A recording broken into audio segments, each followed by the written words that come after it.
that most men live lives of quiet desperation. It's one of my favorite quotes ever because it's true. And I've been that guy. Oh my God. You're just in this world where you just can't wait to just run away. And how do people get stuck there? How do you think they get stuck there? Bills. Bills, like financial bills? Mm-hmm. Right? Yeah. That's Bills and commitment. You have an apartment you have to pay for. You have a car you leased. You have a wife that you have to feed. You have a child you have to raise. You have your mortgage. You have your this. You have your that. And that's where it all comes from. Where do you think opportunity plays into that? Well, the opportunity takes place usually when you're young and you don't have any responsibility. That's when you have your options. Well, your options are severely limited the more you gather responsibilities.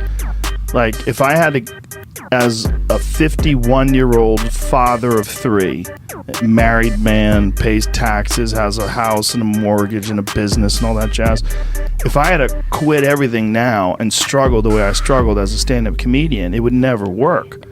But the only way I could be this person now is if I took that chance when I was 21, when I was dead broke and had my cars repossessed and all that stuff. That's the only way you ever get where you want to go. You have to take a path that's dangerous, and most people want to take the safe path. And the safe path leaves you stuck in quiet desperation almost every time. It's hell. That's the real message. The real message is we all started from nowhere. I mean, we all had bullshit jobs. We all felt like losers. But through time and effort, you build a stronger human. You build a stronger body. You build a stronger mind. You build accomplishments and will and momentum. And then you look back and you go, hey man, I'm not washing tables anymore.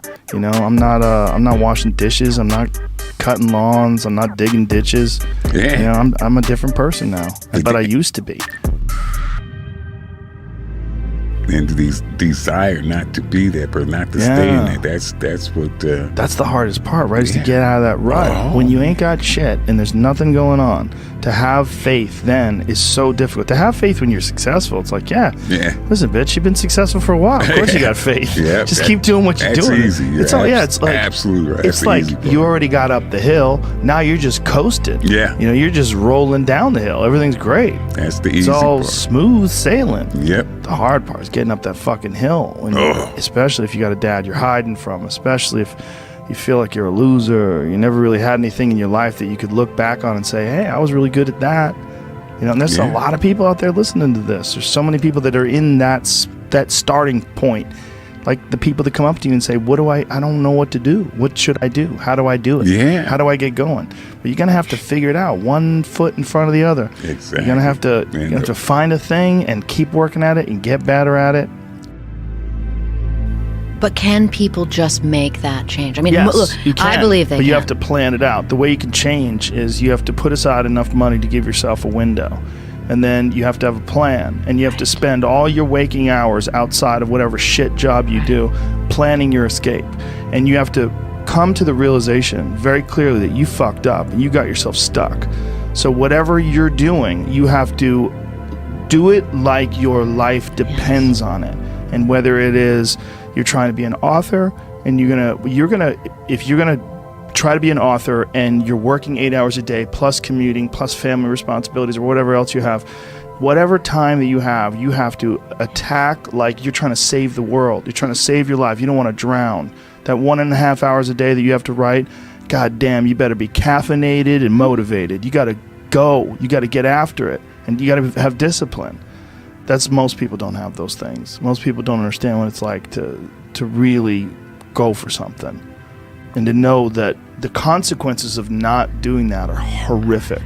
But if you could just find a thing and work hard at that thing, you'll realize through that thing that you can get good at anything with time and effort. That's one of the things that I like so much about martial arts. They let anybody in. Yep. Anybody in, and then from learning how to do that, you get better, and then you realize, damn, I can get better at anything. Yeah. Because the first time I ever did jiu-jitsu, I remember just being manhandled so bad, going, man, I'll never be good at this. This is terrible. I'm fucking awful at this. You pick the thing. Yeah, pick the thing. pick the thing. Whatever the thing calls to you. Whatever calls to you. Yep, the desire to change, to not to change those circumstances, whatever they might be. Yeah. As long as you have to have that desire, the will to change those circumstances. Yeah. That's your start right there, man. No matter how bleak it may seem, but if you have the will, the desire to change it, there's your starting point. Yeah. You know? And the suggestion that I always give to people is write down things that you want to try to accomplish. Just write them down. Or a guy said to me, he said, write the way you want your obituary to appear now. Sit down, write your obituary. He says, because that'll show you how far off your goals you are. Well, here's a better one.